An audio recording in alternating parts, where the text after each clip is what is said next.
સુરતમાં friends group મોરા ભાગળ charitable trust દ્વારા મોરા ભાગળ ખાતે પિતા વગરની દીકરીઓ માટે કન્યા કેળવણી કાર્યક્રમનું ભવ્ય આયોજન કરવામાં આવ્યું હતું। આ કાર્યક્રમનો મુખ્ય ઉદ્દેશ આવી દીકરીઓને શિક્ષણ માટે પ્રોત્સાહિત કરવાનો અને તેમને શૈક્ષણિક સહાય પૂરી પાડવાનો હતો।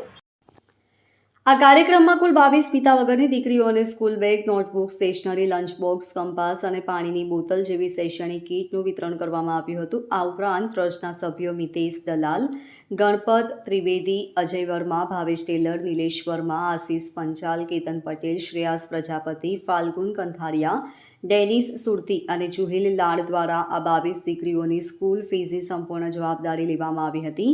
આ પ્રસંગે મુખ્ય મહેમાનો તરીકે આશીષભાઈ સેલર, નૈલેશભાઈ પટેલ, વિજયભાઈ પટેલ, પ્રકાશભાઈ લાલવાણી, ડેનિસભાઈ પંચાલ, સંજયભાઈ જીગરભાઈ ગુપ્તા અને મિલનભાઈ ઉપસ્થિત રહ્યા હતા। તેમની હાજરીએ કાર્યક્રમની શોભા વધારી હતી અને ટ્રસ્ટના સભ્યોને પ્રોત્સાહિત કર્યા હતા।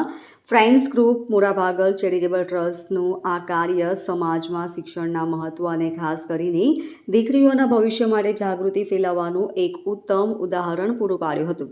અમે ફ્રેન્ડ્સ ગ્રુપ મોરા ભાગળ ચેરિટેબલ ટ્રસ્ટ મોરા ભાગળની અમારી સંસ્થા અમે ચલાવીએ છીએ છેલ્લા 10 વર્ષથી અને એમાં અમે બાપ વગરની છોકરીઓને દત્તક લઈને એવી છોકરીઓને આખા વર્ષનું એજ્યુકેશન ફીસ ને નોટબુક પછી બેગ એવું સ્ટેશનરી એવું કીટ વિતરણનો આજનો અમારો આ કાર્યક્રમ છે। એમાં અમે બાપ વગરની છોકરીને દર વર્ષે દત્તક લઈએ છીએ। અત્યાર સુધીમાં અમે 377 છોકરીને ભણાવી છે, જેના એજ્યુકેશન પછાડી અંદાજે 19 લાખ રૂપિયાનો ખર્ચો કર્યો છે। તો આ દિશામાં આજનો પણ અમારો આ કાર્યક્રમ છે, જેમાં આ વર્ષે જે છોકરીઓ આવી છે એ છોકરીઓને 21 છોકરીઓનો અમે અહીંયા કીટ વિતરણનો કાર્યક્રમ રાખ્યો। ટોટલ અમે 13 મેમ્બરો છે। હવે કીટમાં નોટબુક, પછી સ્કૂલ બેગ, પછી કંપાસ, લંચ બોક્સ, પાણીની બોટલ અને સ્ટેશનરીનો સામાન અમે આપીએ છીએ। આ કાર્યક્રમનો વિચાર ક્યાંથી આવ્યો? અમે 10 વર્ષ પહેલા અમે ધાર્મિક કાર્યક્રમો કરતા હતા, અમે બધા ફ્રેન્ડો મળીને, તો અમને એવું લાગ્યું કે આપણે આ દિશામાં એક કામ કરવું જોઈએ અને અમે 10 વર્ષથી આ કામ કરીએ છીએ, પણ કેવી રીતે થાય છે અમને પણ અંદાજો નથી। અમે ખાલી લાભાર્થ કે વચ્ચે અને માણસો છે, અમે લોકો અમને ડોનેશન આપે છે અને એ ડોનેશન સાચી જગ્યા પર જાય એની પર અમે પૂરેપૂરી કોશિશ કરીને 10 વર્ષથી આ ટ્રસ્ટ ચલાવીએ છીએ। આજે 21 દીકરીઓને અમે આ વર્ષ માટે કીટ વિતરણ કીટમાં નોટબુક, પછી સ્કૂલ બેગ, પાણીની બોટલ, લંચ બોક્સ, સ્ટેશનરીનો સામાન, એવી રીતે કંપાસ બોક્સ, એવી રીતે સ્ટેશનરીનો જે એમને ભણવાને લગતી સામાનો એ સામાન આજે અમે આપીએ છીએ। Bureau report LK Star News Surat. રાજ્ય સરકાર દ્વારા રાજ્યવ્યાપી ત્રિદિવસીય કન્યા કેળવણી મહોત્સવ શાળા પ્રવેશોના પ્રથમ દિવસે ગૃહ રમતગમત રાજ્યમંત્રી શ્રી હર્ષ સંઘવીએ મોટા વરાછાની 3 પ્રાથમિક શાળાઓમાં બાલવાટિકા અને ધોરણ 1માં ભૂલકાઓને કુમકુમ પગલાં પડાવી પગ ધોઈ પદ પૂજન કરી વાજતે ગાજતે પ્રવેશ અપાવ્યો હતો। મંત્રીશ્રીએ સુરતની નગર પ્રાથમિક શિક્ષણ સમિતિ સંચાલિત મહારાજા કૃષ્ણકુમાર સિંહજી પ્રાથમિક શાળા ક્રમાંક 334માં બાલવાટિકા અને ધોરણ 1ના કુલ 241, લતા મંગેશકર પ્રાથમિક શાળા ક્રમાંક 355માં બાલવાટિકા અને ધોરણ 1ના કુલ 172 ભૂલકાઓને, જ્યારે પ્રમુખ સ્વામી મહારાજ પ્રાથમિક શાળા ક્રમાંક 346માં બાલવાટિકા અને ધોરણ 1ના કુલ 170 ભૂલકાઓ મળીને કુલ 583 ભૂલકાઓને પ્રવેશ કરાવ્યો હતો। મંત્રીશ્રીએ ભૂલકાઓને દાતાઓના સહયોગથી પ્રાપ્ત સ્કૂલ બેગ, નોટબુક, ફળો, રમકડા, ચોકલેટ સહિતની શૈક્ષણિક કીટ અને 1000 છત્રીનું વિતરણ કર્યું હતું। આ પ્રસંગે ગૃહ રાજ્યમંત્રીશ્રીએ જણાવ્યું હતું કે રાજ્યની સરકારી શાળાઓ માત્ર ગરીબ અને મધ્યમ વર્ગના બાળકો માટે જ નહીં, પણ દેશ દુનિયામાં પ્રેરણા પૂરું પાડે તેવી મોડેલ શાળાઓ બની રહી છે। રાજ્ય સરકારે શાળાઓની પરંપરાગત છબીને બદલવા દ્રઢ નિશ્ચય સાથે સેંકડો મહત્વપૂર્ણ નિર્ણય લીધા છે। વધુમાં મંત્રીશ્રીએ કહ્યું કે શાળાએ બાળકના ઉજ્જવળ ભવિષ્ય તરફ પ્રથમ પગથિયું છે। કંઈક બનવાના સ્વપ્નો સાકાર કરવામાં શાળાની મુખ્ય ભૂમિકા છે। બાળકો માટે શાળાનો પહેલો દિવસ એક યાદગાર અનુભવ બની રહે તે હેતુથી રાજ્યભરમાં પ્રવેશ ઉત્સવની ઉજવણી કરવામાં આવી રહી છે। રાજ્યમાં મુખ્યમંત્રી શ્રી ભૂપેન્દ્રભાઈ પટેલના માર્ગદર્શનમાં આજે અષાઢી એકમના શુભ દિવસે ગુજરાતના બધા જ ગામડાઓમાં, શહેરોમાં, શાળાઓમાં કન્યા કેળવણી અને શાળા પ્રવેશ ઉત્સવની શરૂઆત થઈ છે। ખૂબ ઉત્સાહભરે સૌ બાળકો હસતા મોઢે, ચહેરા ઉપર આત્મવિશ્વાસ જોડે શાળાનો પહેલો દિવસ કુમકુમ પગલાં કરી સૌ શાળા શિક્ષકો અને આગેવાનો દ્વારા આ બાળકોની શાળાની શરૂઆત કરાવવામાં આવી રહી છે. આ અદ્ભુત દ્રશ્ય આજે જોવા મળ્યા સુરત શહેરની શાળામાં, જ્યાં હજારોની સંખ્યામાં વાલીઓ અને બાળકો ઉપસ્થિત રહ્યા. શાળા પ્રવેશ ઉત્સવ એ બાળકોના ભવિષ્ય ઉજ્જવલ કરવાનો આ કાર્યક્રમ છે અને આ પ્રયાસ થકી રાજ્યમાં ગામડાઓથી લઈને શહેરોમાં શાળાઓની અંદર ખૂબ મોટો બદલાવ આવ્યો છે. આભાર.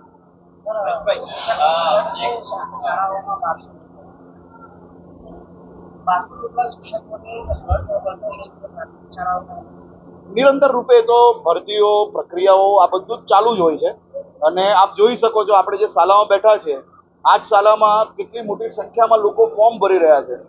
જેટલી સંખ્યા આપણી પાસે જેટલી સીટો છે એનાથી બી 10 ગણી અરજીઓ અહીંયા મળી રહી છે અને જે જગ્યા પર જ્યાં કંઈ ઘટ હોય ત્યાં સરકાર જે ભરતીઓ થતી એ પૂર્ણ કરવાની પ્રક્રિયા ચાલુ રહી. Bureau report LK Star News Surat.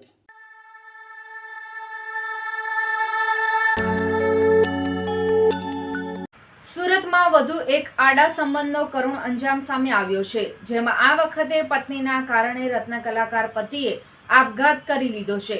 પત્નીને દૂધવાળા સાથે અનૈતિક સંબંધ હોવાની શંકામાં પતિએ 9મા માળેથી પડતું મૂકી જીવન ટૂંકાવી લીધું હતું.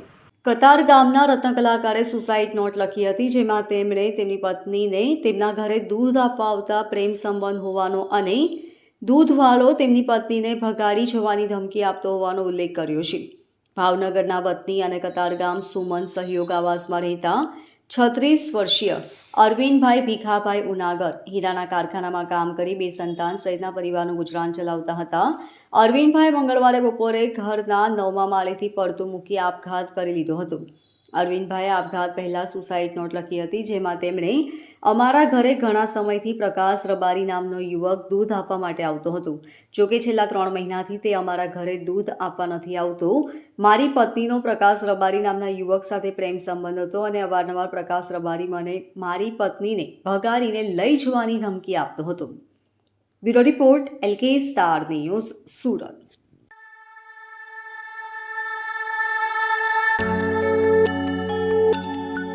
સુરત મહાનગરપાલિકાની બેદરકારી ફરી એકવાર સામે આવી છે. શહેરના અઠવા ઝોનના અલથાણ વિસ્તારમાં ગટરના તૂટેલા ઢાંકણાએ રાહદારીઓ માટે જીવલેણ જોખમ ઊભું કર્યું છે.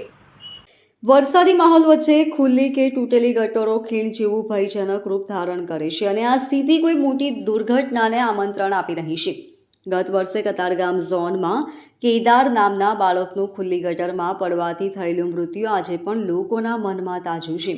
ત્યારે SMC દ્વારા જાહેરમાં ઘોષણા કરવામાં આવી હતી કે શહેરમાં હવે કોઈ પણ ખુલ્લું અથવા તૂટેલું ગટરનું ઢાંકણું નહીં રહે, પરંતુ હકીકત એ છે કે આજે પણ અનેક વિસ્તારોમાં આવા જોખમો યથાવત જોવા મળે છે. શું SMCના વાયદા માત્ર કાગળ પર જ રહી જાય છે? વસ્તી વિસ્તારમાં આવા તૂટેલા ઢાંકણાથી કોઈ બાળક કે વરિષ્ઠ નાગરિક સાથે અકસ્માત સર્જાય તો જવાબદારી કોણ લેશે? એક ઘટના બાદ પણ પાટિયા અને પ્રેસ નોટની બહાર શું વાસ્તવિક કામગીરી થઈ રહી છે? અલથાણ વિસ્તારના રહેવાસીઓએ આ સમસ્યાની અનેક વખત ફરિયાદ કરી હોવાનો દાવો કર્યો છે, પરંતુ હજુ સુધી કોઈ કામગીરી હાથ ધરવામાં આવી નથી. સ્થાનિક લોકોનું કહેવું છે કે અમે ટેક્સ ભરીએ છીએ, સુરક્ષાની માંગ કરવી અયોગ્ય નથી. Bureau report LK Star News Surat.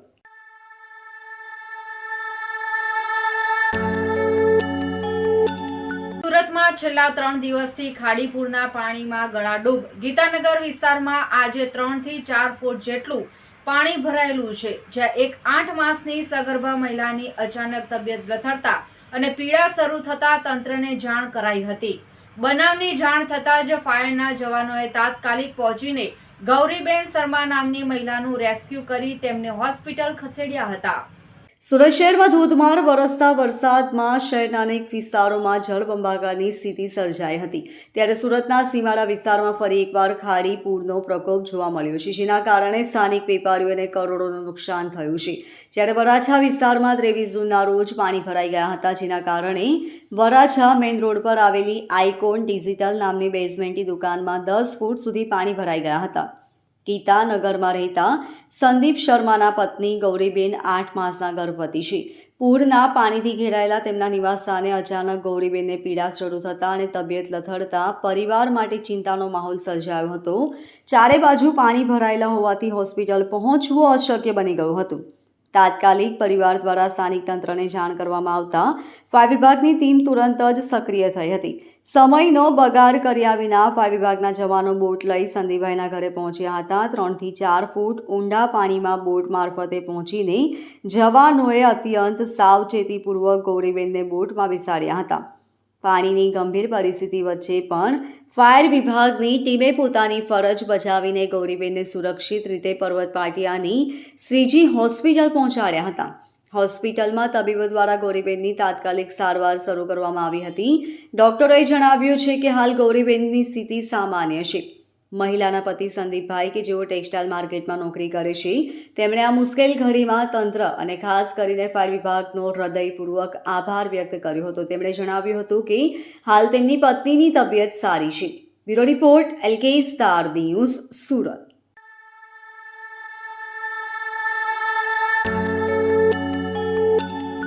ધોધમાર પડી રહેલા વરસાદના લીધે સુરતના કેટલાક ભાગોમાં ખાડી પૂરની અસર જોવા મળી હતી, જેમાં હજારો લોકો પાણીમાં ફસાઈ ગયા હતા.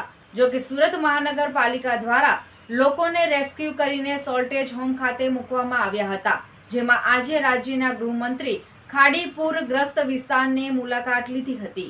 જેમાં ભટારના આઝાદનગર ખાતે પહોંચ્યા હતા. તેની સાથે જ લોકોને રેસ્ક્યુ કરીને જે સોલ્ટેજ હોમમાં મૂકવામાં આવ્યા હતા તેની પણ મુલાકાત લીધી હતી. મુલાકાત દરમિયાન સુરત મ્યુનિસિપલ કોર્પોરેશનના કમિશનર શાલિની અગ્રવાલ તેમજ સુરતના પોલીસ કમિશનર પણ હાજર રહ્યા હતા. તેની સાથે જ પૂરગ્રસ્ત વિસ્તારના લોકો સાથે રાજ્યના ગૃહમંત્રી હર્ષ સંઘવી દ્વારા તેમની સમસ્યાઓ પણ જાણવાનો પ્રયાસ કર્યો હતો અને પરિસ્થિતિનો તાગ મેળવ્યો હતો. વધુમાં ગૃહમંત્રીશ્રીએ જણાવ્યું હતું કે ક્યારેક વરસાદ આવ્યો ન હોય તેવો વરસાદ આ વખતે સુરતમાં પડ્યો છે. માત્ર 36 કલાકમાં જ 16 ઇંચ જેટલો વરસાદ આવ્યો છે. તેમ છતાં સુરત મહાનગરપાલિકાની ટીમ તમામ પ્રયાસો કરી રહી છે અને પાણી ઉતરતાની સાથે જ પાલિકાની ટીમ દ્વારા દવા છાંટવાની કામગીરી કરવામાં પણ આવી રહી છે. વધુમાં જણાવ્યું હતું કે મારા મત વિસ્તારની પરિસ્થિતિ માટે હું સતત અધિકારીઓના સંપર્કમાં હતો અને અમદાવાદની રથયાત્રા પૂર્ણ કરીને તાત્કાલિક સુરત આવીને પૂરગ્રસ્ત વિસ્તારની મુલાકાત લીધી હતી. Bureau report LK Star News, Surat.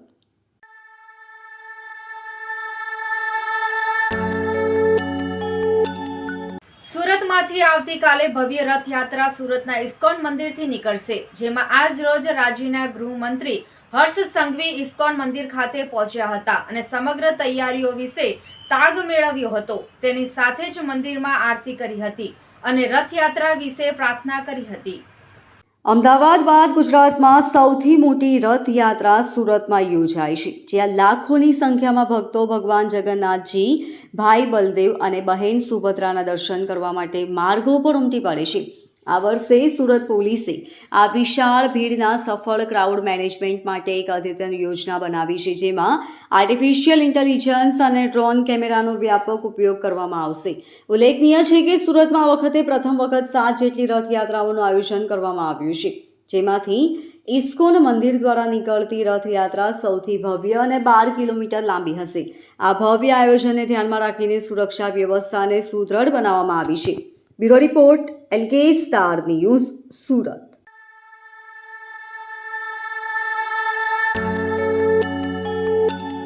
Surat શહેર પોલીસ દ્વારા આજે નો ડ્રગ્સ ઇન સુરત સિટીની ઝુંબેશ હેઠળ આજરોજ ડ્રગ્સ અવેરનેસની રેલીનું આયોજન પાલ ખાતે કરવામાં આવ્યું હતું, જેમાં મોટી સંખ્યામાં વિદ્યાર્થીઓ, યુવાનો ઉપસ્થિત રહીને રેલીમાં જોડાયા હતા અને લોકોને ડ્રગ્સ વિશે જાગૃત કર્યા હતા. સુરતમાં આંતરરાષ્ટ્રીય ડ્રગ્સ વિરોધી દિવસ નિમિત્તે નશા મુક્ત ભારત અભિયાન અંતર્ગત સુરત શહેર પોલીસ અને નાર્કોટિક્સ કંટ્રોલ બ્યુરો દ્વારા એક વિશાળ ડ્રગ્સ અવેરનેસ રેલીનું આયોજન કરવામાં આવ્યું હતું. નો ડ્રગ્સ ઇન સુરત સિટીના સંદેશને વધુ અસરકારક બનાવવા માટે યોજાયેલી આ રેલીનો મુખ્ય ઉદ્દેશ્ય વિદ્યાર્થીઓ અને યુવાઓ તથા સામાન્ય જનતામાં ડ્રગ્સના દુષ્પ્રભાવો વિશે જાગૃતિ ફેલાવવાનો હતો. આ રેલીમાં ગૃહ રાજ્ય મંત્રી શ્રી હર્ષ સંઘવી, પોલીસ કમિશનર અને એનસીબીના ઉચ્ચ અધિકારીઓ ખાસ ઉપસ્થિત રહ્યા હતા. આ રેલીનું આયોજન પાલ આરટીઓ સર્કલથી લઈને પાલ પોલીસ સ્ટેશન સુધીના રૂટ પર કરવામાં આવ્યું હતું. આ રેલીમાં મોટી સંખ્યામાં વિદ્યાર્થીઓ અને નાગરિકો ઉત્સાહભેર જોડાયા હતા. ડ્રગ્સ વિરોધી સૂત્રોચ્ચાર કરી બેનરો અને પ્લેકાર્ડ્સ હાથમાં પકડીને નાગરિકોને નશાથી દૂર રહેવા માટે અપીલ કરી હતી. સુરત પોલીસ અને એનસીબી દ્વારા ભવિષ્યમાં પણ આવા જાગૃતિ કાર્યક્રમો ચાલુ રાખવામાં આવશે તેમ જણાવવામાં આવ્યું હતું. ઇન્ટરનેશનલ ડે અગેન્સ્ટ ડ્રગ્સ અને ડ્રગ્સ સામેની જે લડાઈ છે એ લડાઈ એનસીબી અને ગુજરાત પોલીસ સાથે મળીને છેલ્લા 3 વર્ષથી એક પછી એક મહત્વના કાર્ટલોને સાફ કરવાનો જે સફળતા પ્રાપ્ત થઈ છે તે બદલ હું એનસીબીની આખી ટીમને, ગુજરાત પોલીસ અને ખાસ કરીને સુરત પોલીસને भी હું ખૂબ ખૂબ અભિનંદન આપું છું. देश के लोकप्रिय प्रधानमंत्री आदरणीय श्री नरेंद्र भाई मोदी जी एवं गृह मंत्री श्री अमित भाई शाह जी के मार्गदर्शन में गुजरात ने पिछले कई सालों से ड्रग्स के दूषण के सामने अभियान और अभियान को अब ड्रग्स के ये दूषण के सामने जंग में बदल लिया है. चाहे भारत पाकिस्तान की सीमाओं से, समंदर की तेज लहरों के बीच से, भारत देश के अनेक राज्यों में, चाहे वो कलकत्ता हो, पंजाब हो, महाराष्ट्र हो, राजस्थान हो, मध्य प्रदेश हो, कई अलग अलग राज्यों की पुलिस के साथ मिलकर गुजरात पुलिस ने ड्रग्स कार्टेल के सामने एक बहुत ही महत्वपूर्ण सफलता हासिल की है. आने वाले साल में इसी प्रकार से गुजरात के हर कोने में ड्रग्स कार्टेल की बात हो या फिर समाज को प्रेरणा देके समाज को ड्रग्स से और ड्रग्स के दूषण से बचाने का काम हो, गुजरात पुलिस एनसीबी एवं अलग अलग संस्थाओं के साथ में मिलकर और भी तेजी से काम करेगी. और ये काम हमारे लिए मात्र एक अभियान नहीं, ये काम हमारी सबसे बड़ी प्रायोरिटी है. और यही काम में हम आने वाले दिनों में एक बड़ी लड़ाई लड़ने के लिए गुजरात पुलिस तैयार है. गुजरात पुलिस ड्रग्सના માધ્યમમાં માત્ર ડ્રગ્સ પકડવા માટે ડ્રગ્સ વેચનારને પકડવા પૂરતું જ સીમિત નથી. હું સુરત શહેર પોલીસ કમિશનરને આજે અભિનંદન આપવા માંગુ છું કે સામાજિક દિશાથી બી પોલીસે જે બાળકો, કોઈ યુવાનો કોઈ બી પ્રકારના નશાના દૂષણમાં ફસાયા હોય તો એમની ઉપર સીધા કેસ કરીને કે એમને પકડીને માત્ર સજા આપવા પૂરતું નહીં, પરંતુ એમના પરિવારજનોને બોલાવીને મળીને એવા અનેક લોકોને દૂષણથી બહાર લાવવામાં સફળતા પ્રાપ્ત કરી છે. અને એક પછી એક સુરતમાંથી મુખ્ય ડ્રગ્સ કાર્ટલોને પકડવામાં સફળતા પ્રાપ્ત કરી છે. તે બદલ બી હું શહેર પોલીસની આખી ટીમને ખૂબ ખૂબ અભિનંદન આપું છું. ફરી એકવાર રાજ્ય સરકાર વતી એનસીબીની આખી ટીમને હું અભિનંદન અને આભાર માનું છું કે જે પ્રકારે આ આખી એજન્સીનો સહયોગ ડ્રગ્સની કોઈ બી માહિતી મળતાની સાથે જ મળે છે, તેના કારણે બી આપણે ખૂબ સરળતાથી ડ્રગ્સ પકડવામાં સફળતા પ્રાપ્ત થાય છે. આપ સૌ બાળકોને વિનંતી છે કે તમારી જોડે આપણે જે બાળકો આજે આ રેલીમાં ના જોડાઈ શક્યા હોય તેને બી ડ્રગ્સ માટે.